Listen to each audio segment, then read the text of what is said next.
5 August পরবর্তী সময়টার কথা চিন্তা ভাবনা করি, আলহামদুলিল্লাহ এখন হচ্ছে ক্যাম্পাসে মোটামুটি সবাই যার যার মতো তার অধিকারটা চর্চা করতে পারতেছে, সবাই সুন্দর মতো পড়াশোনা করতে পারতেছে, তার মতটা শেয়ার করতে পারতেছে, তার অভিব্যক্তিটা শেয়ার করতে পারতেছে। আগে যেটা হইতেছে ফেসবুকের পোস্ট পর্যন্ত দেওয়া যেত না, কোনো কিছু নিয়ে সমালোচনা বা কোনো কিছু তার মতটা প্রকাশ করতে পারতো না, কিন্তু এখন দেখা যাচ্ছে যে 5 আগস্ট পরবর্তী সময় মানুষ তার মতামতটা শেয়ার করতে পারতেছে, সেটা যার পক্ষেই হোক, তার ভালো লাগা খারাপ লাগা শেয়ার করতে পারতেছে, যেটা আমরা হচ্ছে 5 আগস্টের আগে আমরা পাই নাই। তো আলহামদুলিল্লাহ আমরা চাই এরকম ধারাটা সবসময় অব্যাহত থাকুক,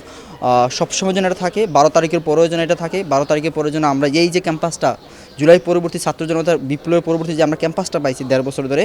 এরকম ক্যাম্পাস যেন সবসময় থাকে, নতুন করে যেন কোনো ফেস্টিভ্যাল যেন আমার এই ক্যাম্পাসে কোনো কায়েম না হয়, যেটা আওয়ামী লীগ বা তার যে লালন পালনকারী ছাত্রলীগ ছিল, তারা যে ক্যাম্পাসটা কায়েম করছে সেই ক্যাম্পাস যেন আর নতুন করে ফিরে না আসে, আমি এটাই কাম্য করি আর কি।